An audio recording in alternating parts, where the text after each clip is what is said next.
Impact confirmed. The Slayer has been activated. Demonic threat level increasing. Hold the line! All the power of hell cowering before one man. id Software presents Doom: The Dark Ages. Available now on Xbox Series X and S, PlayStation 5, and PC. Rated M for mature. This is Let the Record Show, using common sense. Now, here are your hosts, Judge Richard Weinberg and Chairman Jesse Garcia. Hello, this is Let the Record Show. I'm Judge Richard Weinberg.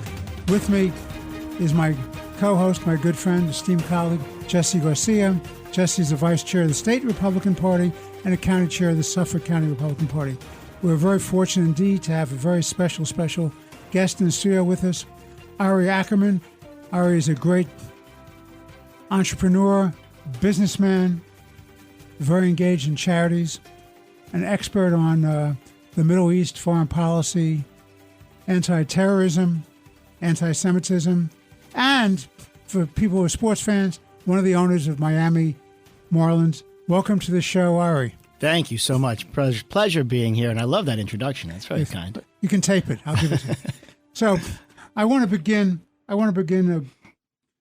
with a big theme, and in recent days, Jesse and Ari, it seems to be developing and getting really out of control. And then we'll get Ari's comments about the Hamas war against Israel. But this is what seems to be going on, gentlemen. This war, as we've talked about before in the show, is Iran's war against America and Western civilization. And it really is getting out of control. They control Hezbollah, they control the Houthis, they control Hamas. And what have the Houthis been doing recently? They've been interfering with the trading lanes, the shipping lanes leading into the Suez Canal through the Red Sea. Some 12% of world trade goes through those waters. And the Houthis have declared war against international commerce.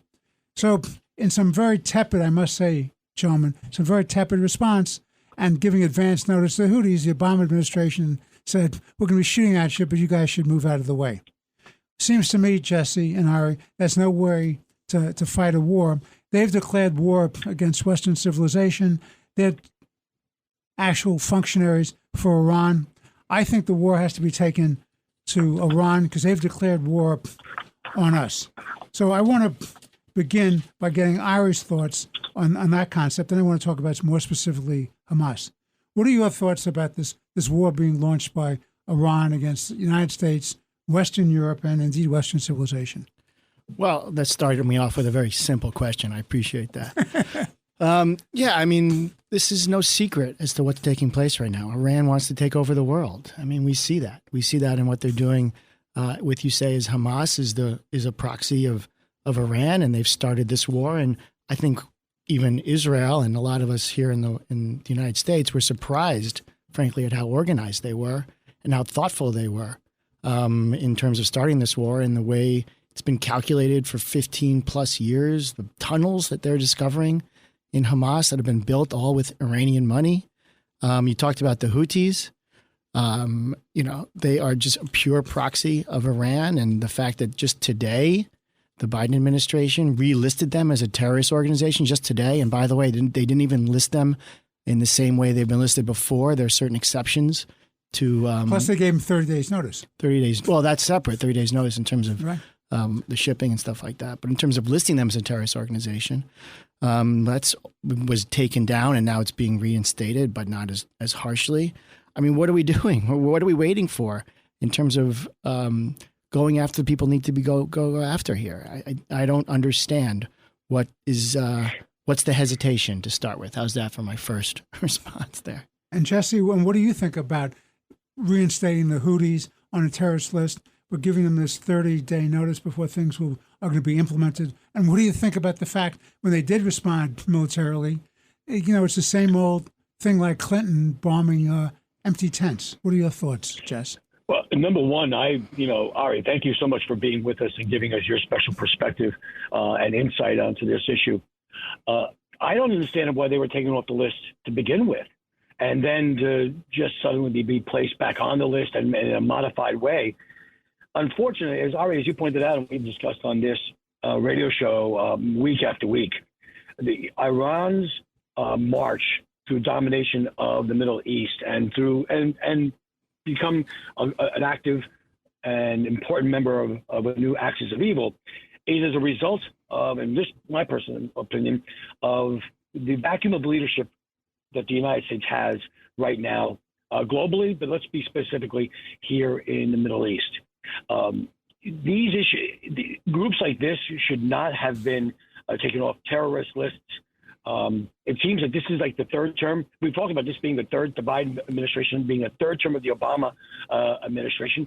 And they continue to try and go on this apologetic tour for the United States and reducing our footprint for freedom, liberty, and support of our allies on a global scale. This is a perfect example.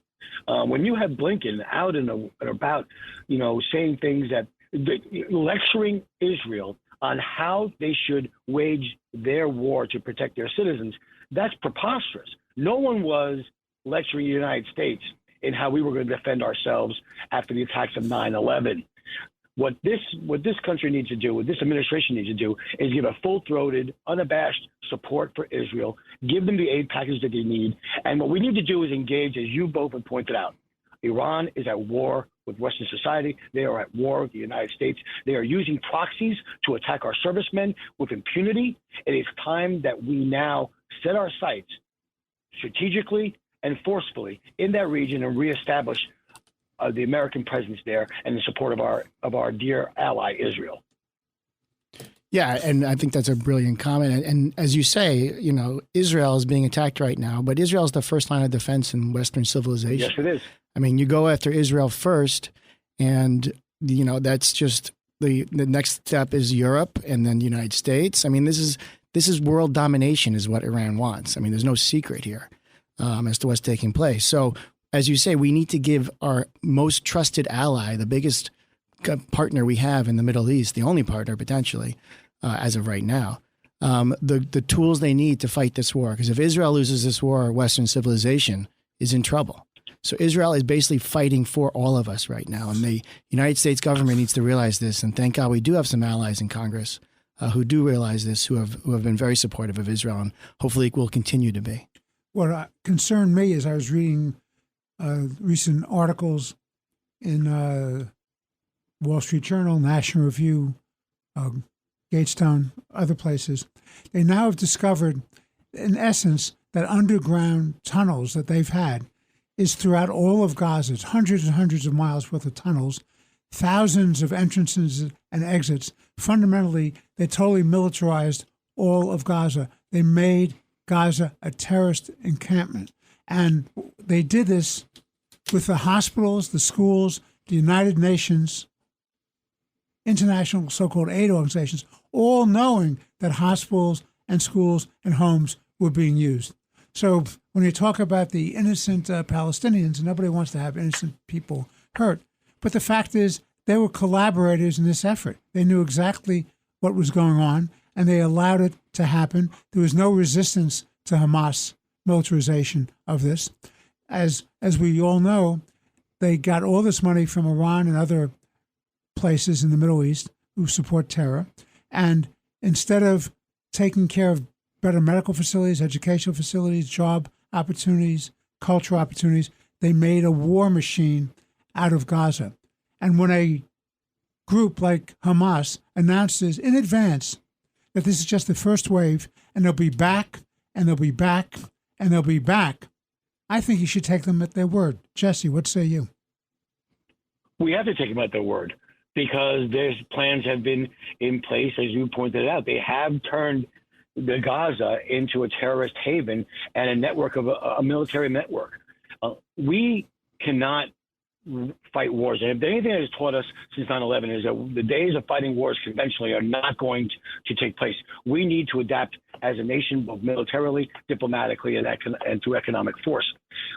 But first and foremost, I think when we share all of this, we need to be straight up partners, shoulder to shoulder with Israel. Ari, you're right. We've been talking about this. Israel is the first line of defense. And God knows what this world comes to if something happens with Israel. It is the only way, by defending Israel and protecting Israel and maintaining Israel's independence and letting it thrive, that we are going to be able to expand democracies, republics, freedoms, and liberties, not just in that region, but throughout the world.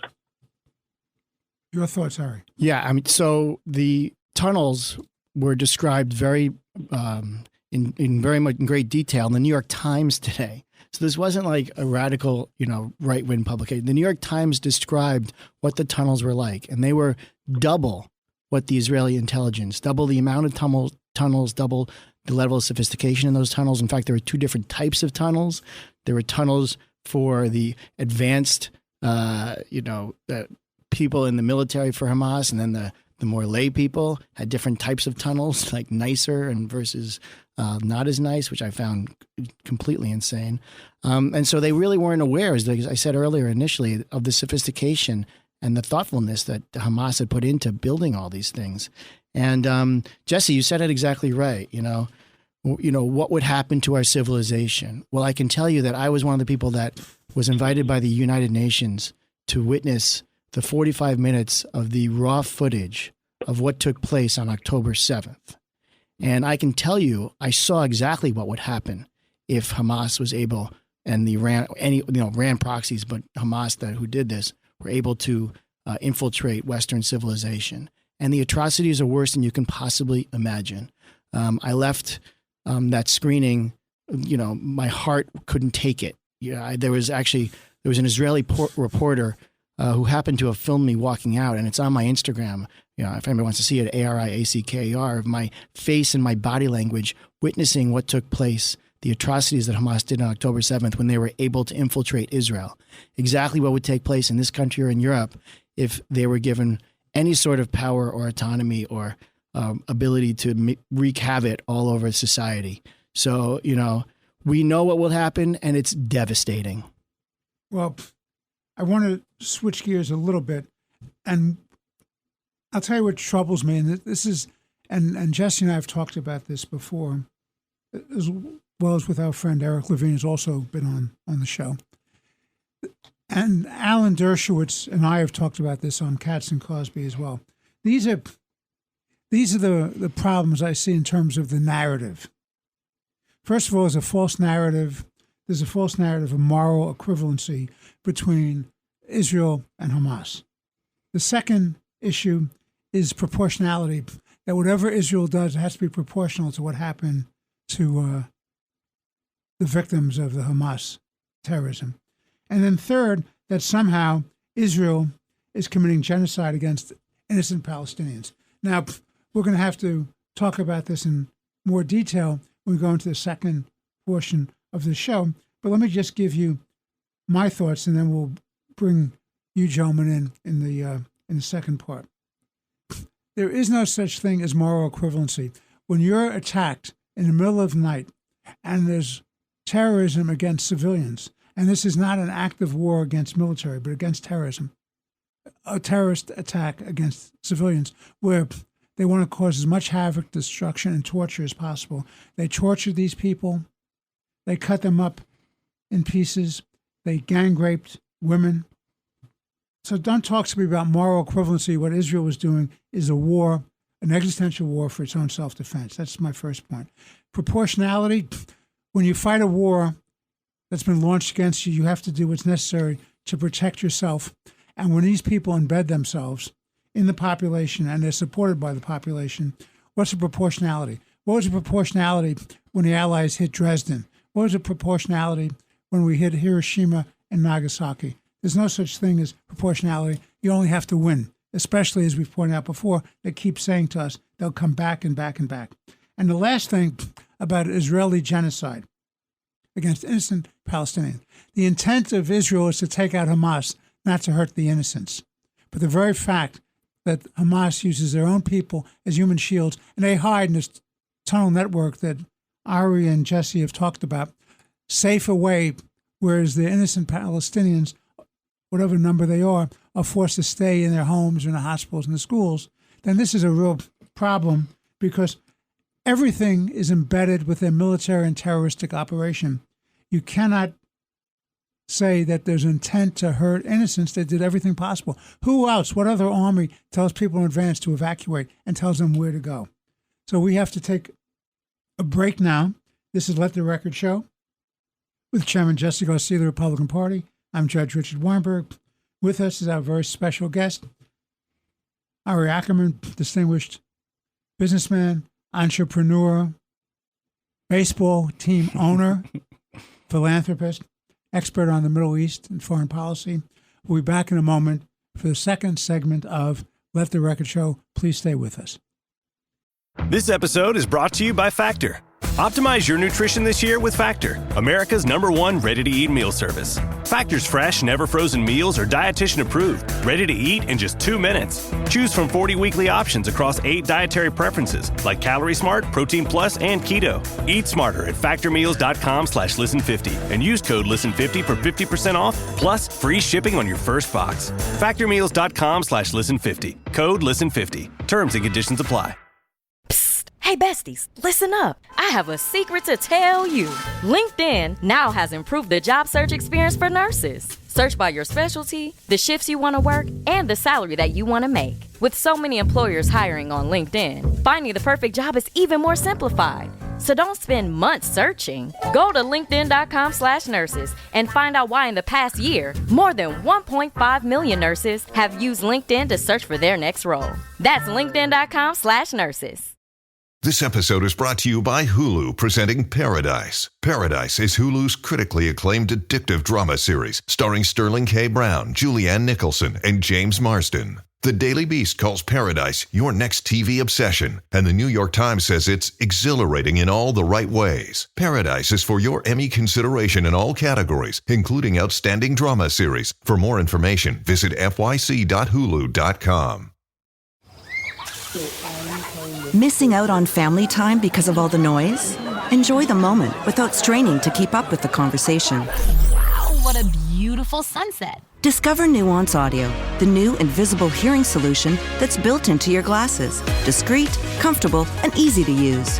Nuance Audio glasses help you hear better and reduce background noise, so you can get back to enjoying time with your loved ones. Find a store near you at nuanceaudio.com. This is Let the Record Show, using common sense. Now, here are your hosts, Judge Richard Weinberg and Chairman Jesse Garcia. Welcome back to Let the Record Show. I'm Judge Richard Weinberg. With me is Jesse Garcia of the Republican Party. Jesse is the Vice Chair of the State Republican Party and County Chair of the Suffolk Party. And our good friend, colleague, the great entrepreneur, businessman, philanthropist, commentator on world affairs, Ari Ackerman. Ari, I want to get your thoughts about this false narratives that we've been hearing about, the moral equivalency between Hamas and Israel, that Israel is not acting proportionally, whatever that means, and as brought into the world court by the South Africans, that somehow Israel is committing genocide against innocent Palestinians. I'd like your thoughts, then I'd like to get Jesse's thoughts on this. And this is a war that Israel didn't start, they didn't want, they did everything to avoid, and then they got attacked early in the morning on a Jewish holiday, by the way, Simchas Torah, that killed a proportional 15 times what happened on 9/11, proportional to the country. It would be the equivalent of 30 or 40,000 Americans being killed. And what is a country supposed to do? What is Israel supposed to do? They then had the right, the obligation to defend their country, self-defense, to go after Hamas and to completely annihilate Hamas. And that is what they're doing. There is no moral equivalency between being attacked, raping women, beheading babies, burning people alive, raping moms in front of their children. These are things that are barbaric. I used to call them animals, but animals wouldn't do this. These are monsters. Israel has no choice but to completely go after these people and do what they need to do for the sake of their country and for the sake of their world to get rid of these people. It's very clear. And by the way, we all are sad about the loss of innocent life. Nobody doesn't think that people are being caught up in this. They are. But that is Hamas's fault.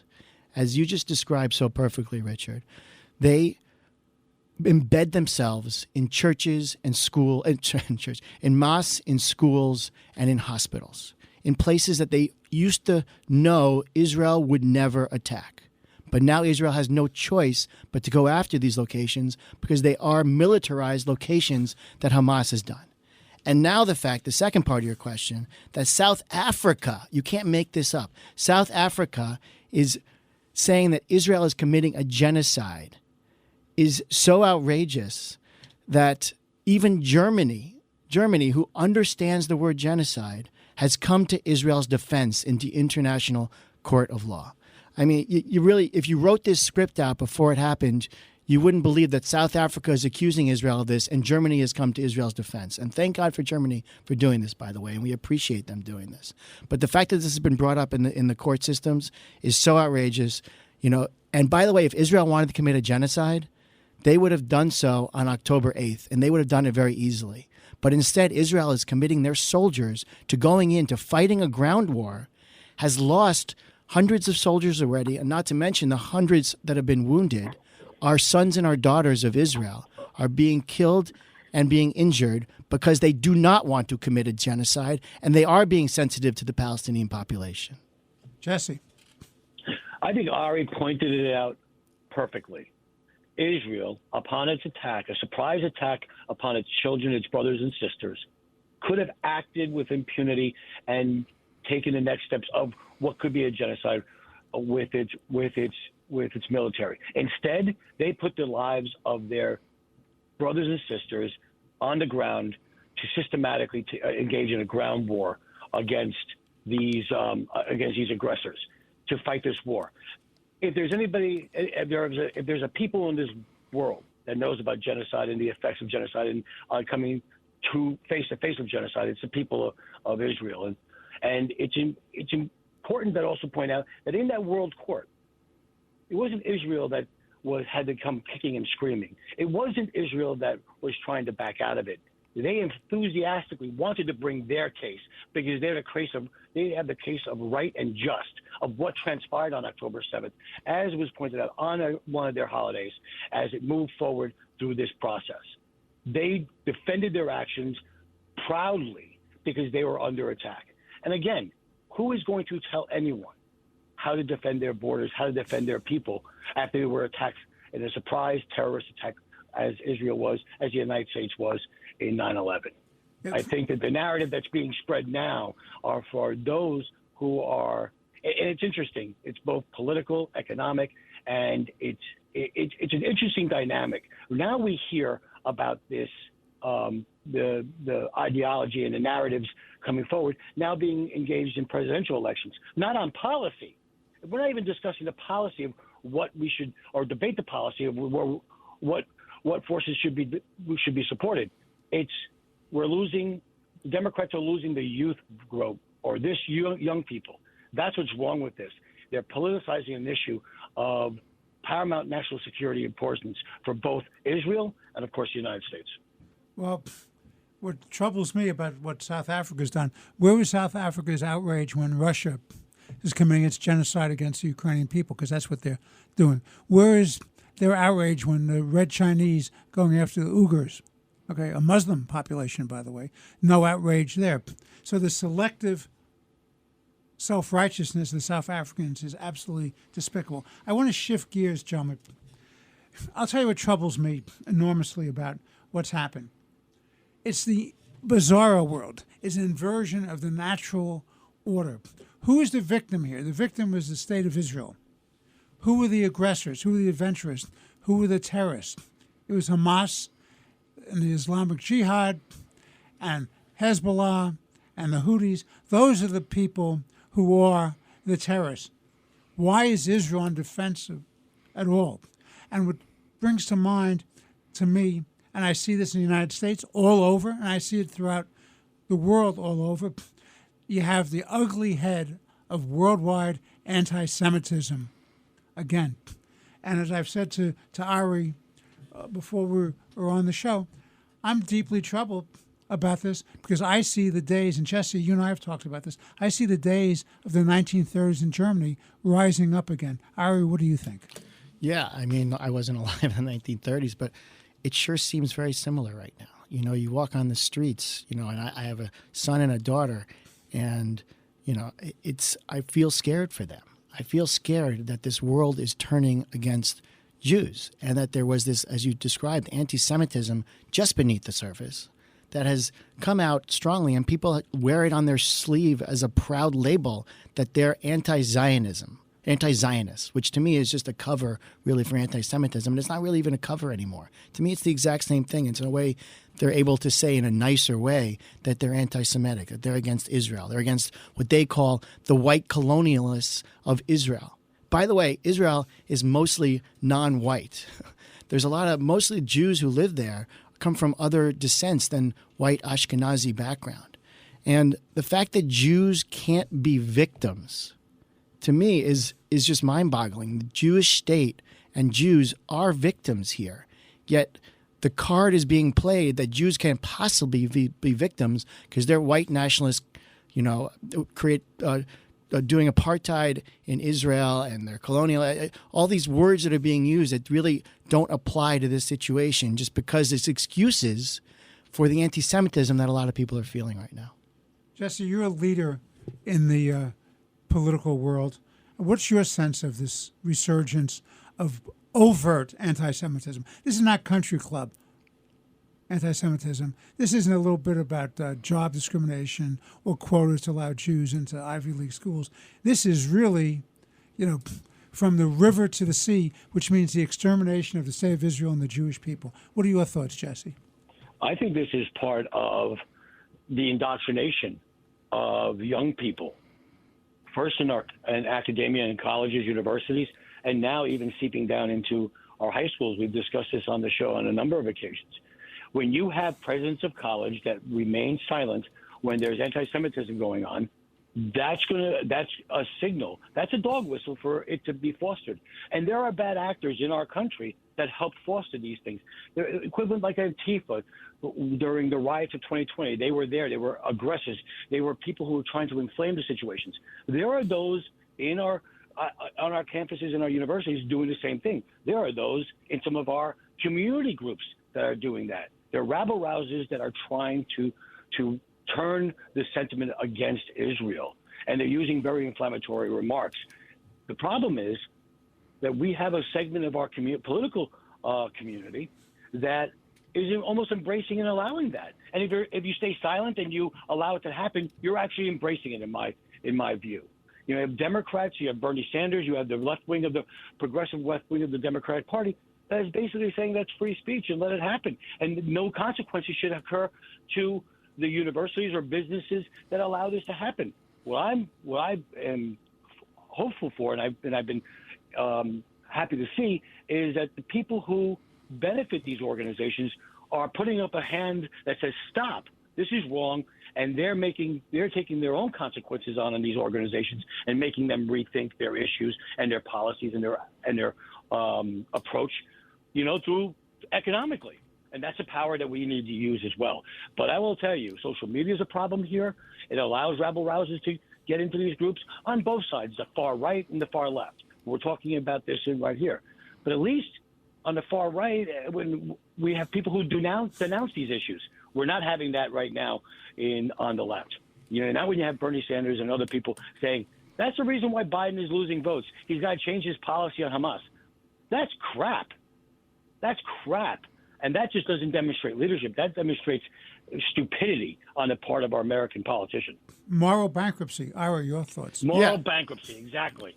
Agreed. And you talked about national politics. What about our local politicians Yep, who allow these demonstrations to take place, to block highways, to block bridges, when there's emergencies that are taking place? When last night they stood in front of the Memorial Sloan Kettering Cancer Center and claimed that they were part of the genocide of what's taking place in Israel. Cancer patients, children cancer patients, were looking out the window and they were yelling, the protesters, the pro-Hamas, pro-Palestinian, however you want to describe them, demonstrators were yelling at cancer patients. Where is when they screaming for intifada at the same time they're screaming for a ceasefire? So basically, they're saying, Israel, you can't attack, the Palestinians or do anything to defend yourself. But Hamas, you have every right to go after every piece of the land of Israel, as you described so perfectly, from the river to the sea, means the annihilation, the genocide, by the way, of the state of Israel and the Jewish people over there. It's very troubling because they seem to have a momentum. And acting with impunity, they go to the White House and they knock down the security fence at the White House. At the same time, supporting the Houthis, who are shooting at American sailors, international merchant marine vessels, destroying the very fabric of commerce and Western civilization, and they're knocking down the fences. And their complaint against Biden is that he's supporting, as weakly as he is, by the way, because I'm not convinced that he's fully supporting Israel. I think he's saying certain things to the Jewish community because he needs their votes in this presidential election year. But he's also saying certain things that won't annoy the Muslim community in Michigan because he needs those votes in Michigan as well. But they're going after Biden for trying, at least in a rhetorical sense, to do the right thing. Where is the outrage about attacking the White House of the United States? Where is the outrage about having kids trapped in schoolrooms and they can't get out because they're being harassed because they're Jewish kids?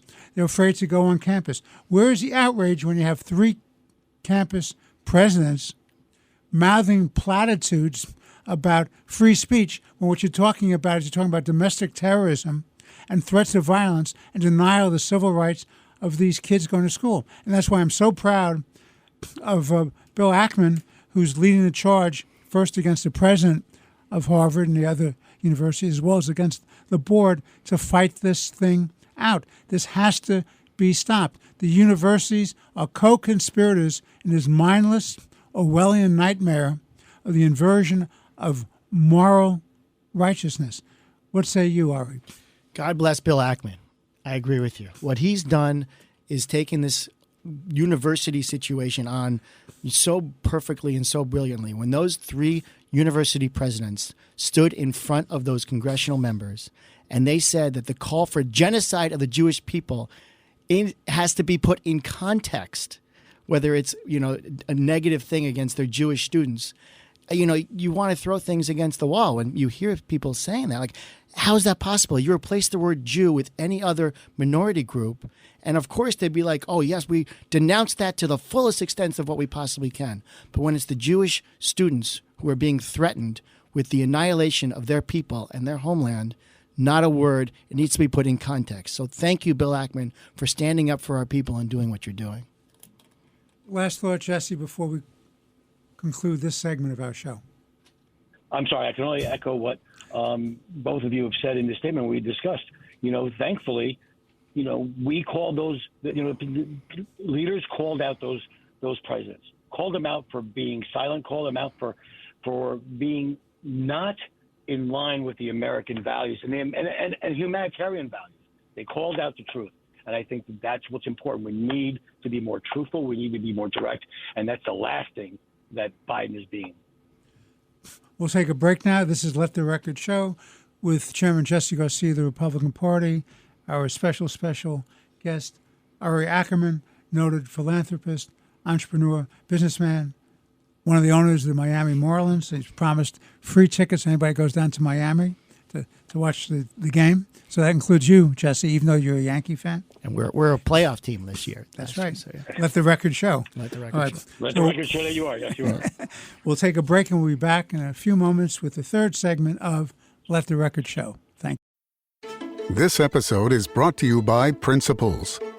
Ray Dalio, legendary investor and New York Times best-selling author, wants to pass along his understanding of how countries go broke, because he believes the U.S. budget and debt situation needs to be addressed. To give you that knowledge, he has put the draft of his book, How Countries Go Broke, The Big Cycle, online for free. It's available now at economicprinciples.org. Clorox Scentiva smells like lavender. Cleans like Clorox. smells like.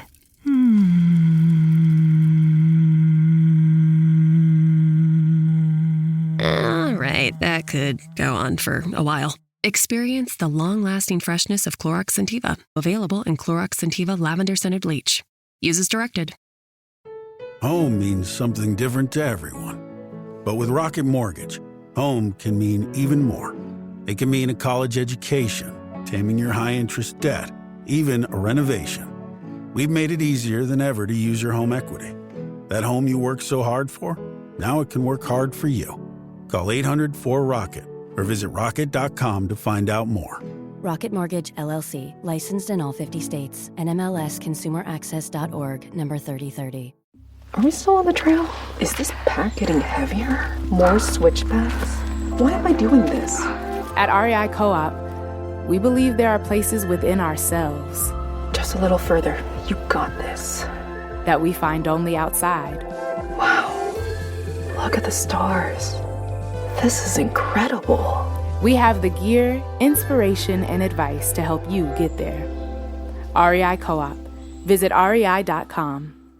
This is Let the Record Show, using common sense. Now, here are your hosts, Judge Richard Weinberg and Chairman Jesse Garcia. We're back. This is Let the Record Show. I'm Judge Richard Weinberg with Chairman Jesse Garcia of the Republican Party, and Ari Ackerman, noted philanthropist, businessman, entrepreneur, commentator on world affairs. So, Jesse, I'll tell you what's been troubling me for a long time now, and this has been going on now, God, into the second month, I think. We're not supporting Ukraine, and the Ukraine is not getting the military support and the economic support it needs to fight against Russia. We're not supporting Israel now, and there are veiled threats that they're going to slow down giving them both money and equipment. And we haven't closed the border yet, and they're trying to co-opt some of the Republicans saying, well, 3,000 people a day is not so bad because it could be worse, it could be 5,000 or 6,000. My view on the border situation, Jesse, is Republicans shouldn't touch that. That's a poison pill. Why would you ever want to legitimize illegal entry into this country? These are illegal migrants. These are not people seeking sanctuary until it's determined that they have a right to sanctuary. You have no right to trespass, come into our country, break our borders in an illegal act, and then say you're entitled to protections of our laws in our country. No other country would tolerate that.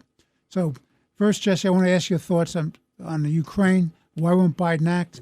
Why won't they act to get the money to Israel? And what about the border? On those three issues, it's very clear. It's the Biden administration that has been dragging its feet. Republicans in the House have stated very clearly there's a path to accomplish these goals. There's a path for aid in Ukraine because there's a war going on there that they're fighting that would otherwise be fought on our grounds. There's Israel's package that needs to move forward, and then there's the closing of the borders. The Republicans in the House have said, let's move forward with these three resolutions to go forward. Let's do an up and down vote on these three packages so we can move forward. We have real border security. Let's go back to some of the Trump era policies that that stabilized the border and truly stabilized illegal immigration coming through here. Because let's remember what's coming through our open borders in the South. It's the influx of fentanyl. It's the cartels taking over with more drugs. It's human trafficking. And it's national security issues with people trying to do harm within our cities and our communities and our neighborhoods. We have a path. The Democrats seem to want to do this in one big package, but the Republicans have been steadfast. We want to support Israel. We want to support the Ukraine. We want to secure our borders. And you're right, Your Honor. We should stay away from allowing 3,000 migrants as a measure. We need to secure that border and stop with the influx of human trafficking, drugs, the influence of our cartels, and fentanyl, which basically impacts almost every family and every community of our great nation. All right. Yeah, so I consider myself a common sense independent. And yeah, so, when you see issues like this that just seem to, I don't understand both sides of this issue. Of course, we should be supporting Ukraine. The Russia taking domination over lands and power struggles and things that make them, make Putin, a more powerful figure. That's not helpful to the United States. So we need to continue to be supportive of Ukraine. Closing the border, as you described, the people that are coming in, the drugs that are coming in, we need a strong, secure border. It doesn't make any sense to me that we're allowing people who are not following the rules and not waiting in line to be citizens of the United States and just coming into this country illegally, that we are just allowing that to take place. That doesn't make sense to me. And of course, as you know, supporting Israel is a major. I couldn't be more in supportive of that. And when you have Bernie Sanders and 11 senators introducing legislation that says that Israel should be looked at for potentially committing war crimes or having a 30-day look-at period to see if they can get the information they need to see if Israel is committing war crimes, that to me is outrageous. Once again, we need to say that what Israel's doing is a war that is defending not only their country, not only the people of, the Jewish people around the world, but also citizens of around the world. So we need to be steadfast supporters of Israel now and always. Well, the thing, Jesse, you and I have talked about this before, on the Ukraine. It's Russian aggression. It's Russian barbarism. The Obama administration let him take a big piece of the Ukraine.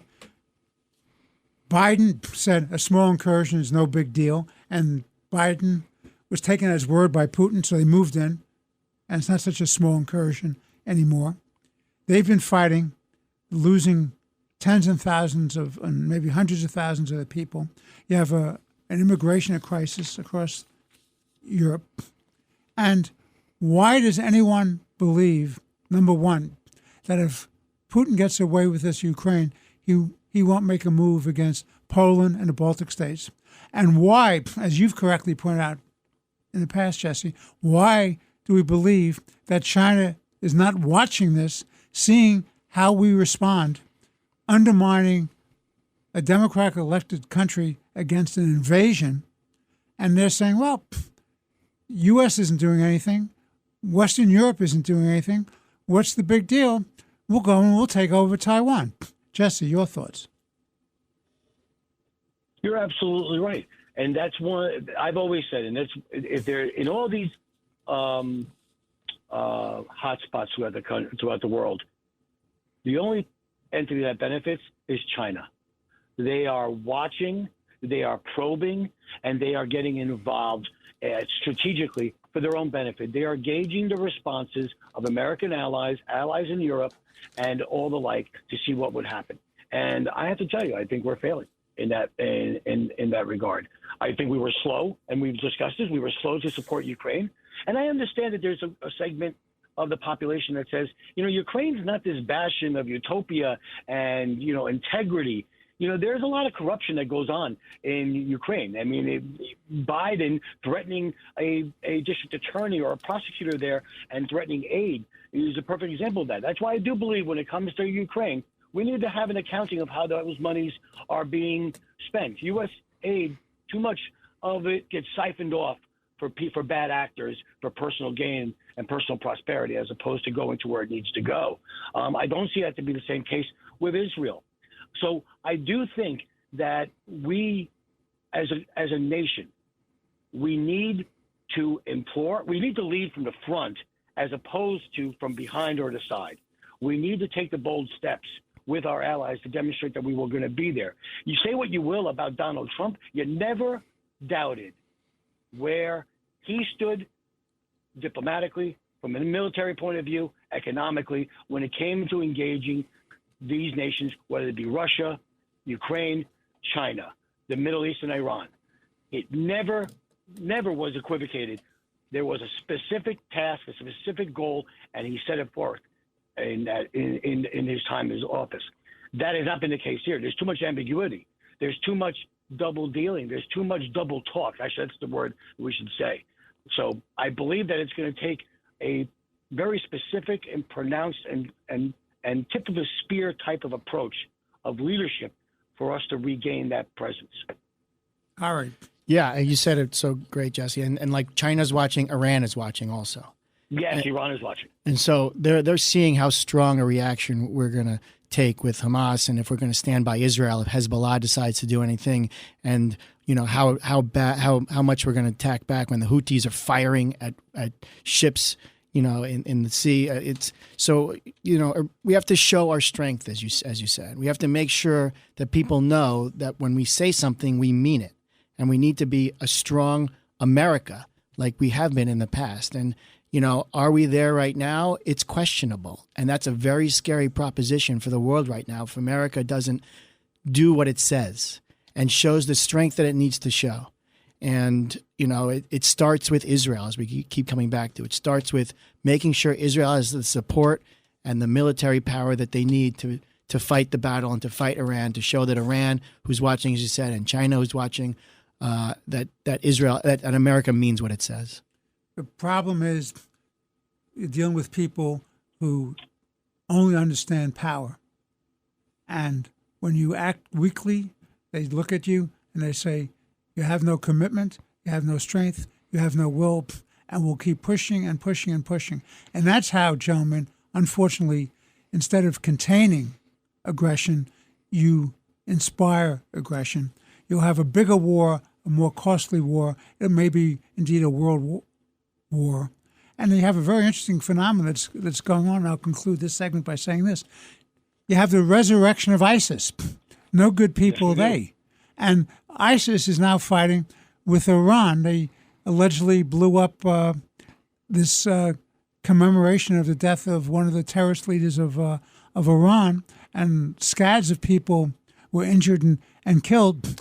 Iran has just made an attack into Pakistan, going after some of these ISIS-related militants. So what you have is increasing bloodshed worldwide, different factionalism, Sunni versus Shiite, strange alliances, very strange world where you don't know what's going to happen next. But what you don't see happening, Ari and Jesse, you don't see de-escalation of the violence.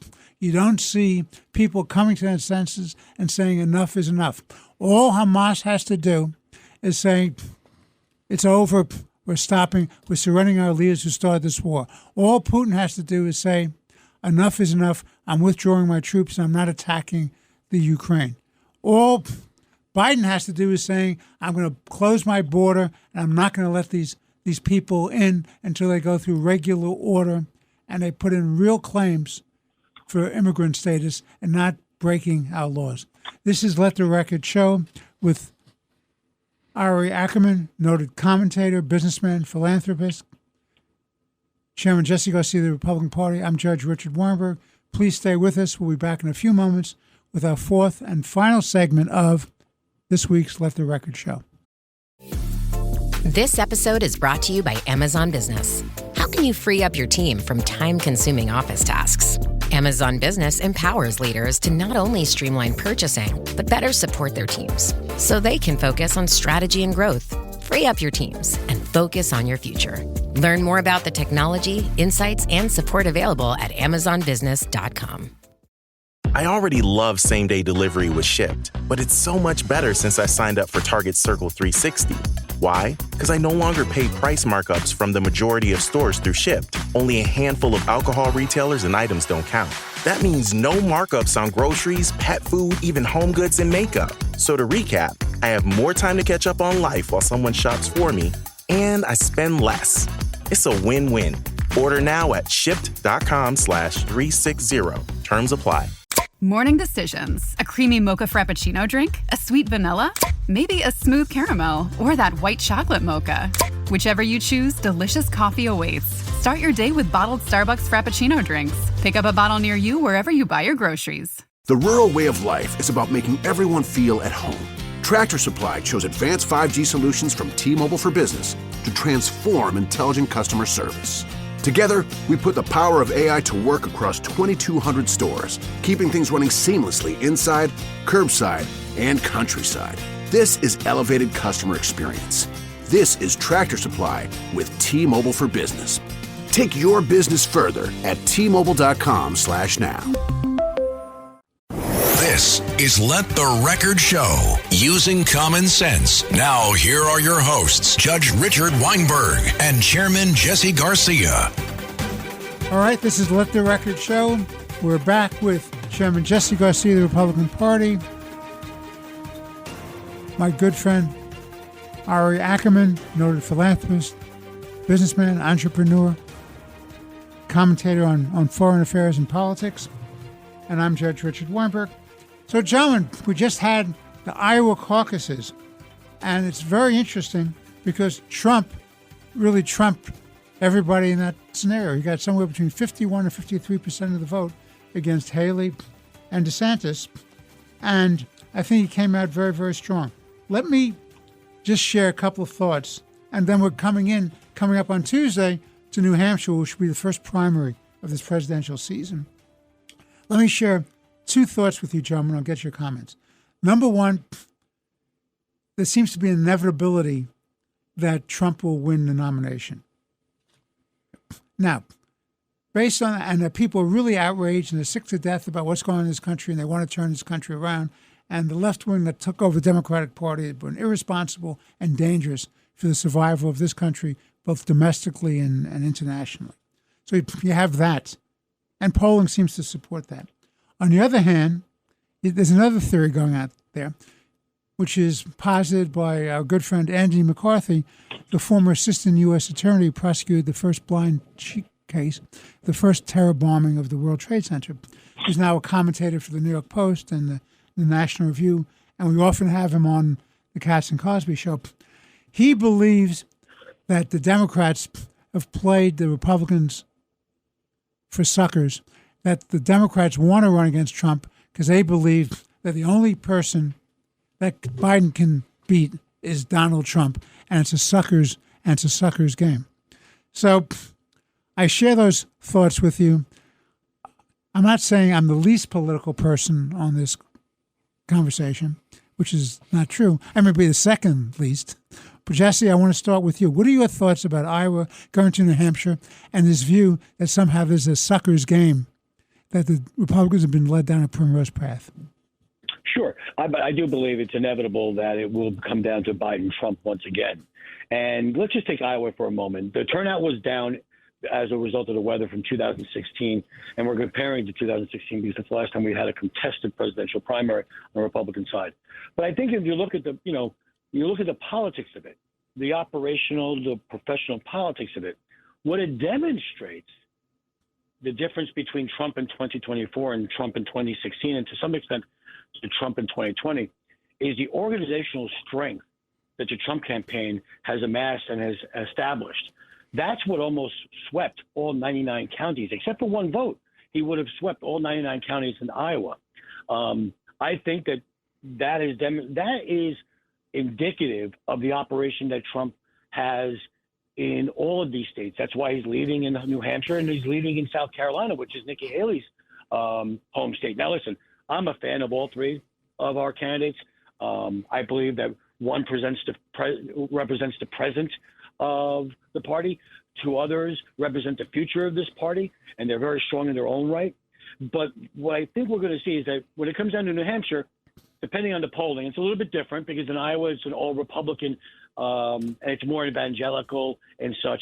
In New Hampshire, independents are permitted to run. It's an open primary, isn't it? Primaries. It's an open primary. Yes, it is. And whatever primary is exciting is what they flock to. So I think that inevitably, I can tell you right now that Donald Trump will win the state of the primary. Nikki Haley will come in second, and I think Ron DeSantis will come in third. The question is, how close is this race going to be? I know Nikki Haley. Listen, I have a great respect for Nikki Haley. I really am a big fan of her and DeSantis as well. But it will be interesting to see how close she can close the gap for this purposes. She's been spending a great amount of money in New Hampshire, and that's an expensive media market because of the Boston media market and such. It's very expensive, but it will be a test of the organizational structure, a real strong test of her organizational structure there and of Ron DeSantis. And then, of course, it's going to come down to, I believe, South Carolina, where I believe recent polling, and this is going to change, I think Trump is up by 25%. I think that this race is going to be done well before, if not by the latest, Super Tuesday. And about the narrative regarding, the Democrats are playing the Republicans for as a fiddle because they want to run against Trump. That may be the case. And listen, there is strong demonstration of that strategy based on the midterm election. The 2020 elections and the 22 elections that came forward. Where Democrats backed Trump-based candidates in different primaries. Yeah, they did that in House races and Senate races, Jesse. House races and Senate races and such. They targeted that. They spent $30 to $40 million in these primaries. I think the difference here is that Trump is actually on the ballot this time, and there is no candidate on either side in either party that has a devoted base like Donald Trump does, and that may be the deciding factor that he has. Also, the polls are showing in swing states, Trump is winning in swing states like Arizona, Michigan, Wisconsin, and another one escapes me.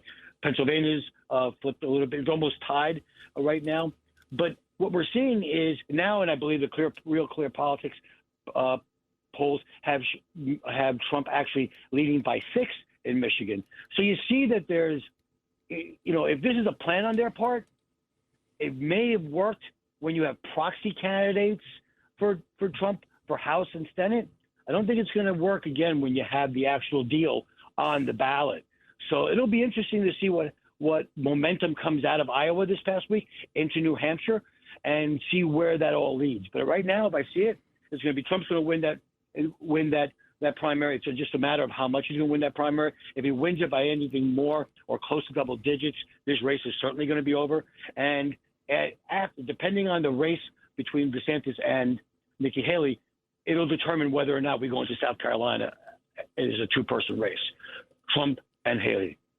Ira, your thoughts? Yeah, so, whether the Democrats wanted to or have to run against Trump, I don't think matters because Trump is going to be the nominee. I think it's pretty clear, despite the fact that Iowa hasn't chosen the Republican candidate, I don't know, in the last 4, maybe even 5 elections.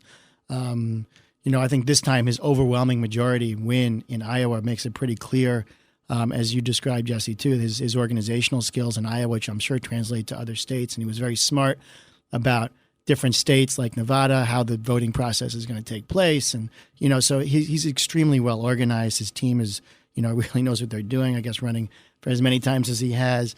And I thought it was really interesting, too, that Trump, in his speech after he won Iowa, I don't know if you saw, he wasn't saying de-sanctimonious and he wasn't criticizing Nikki Haley. He called them Ron and Nikki. We had a great time here.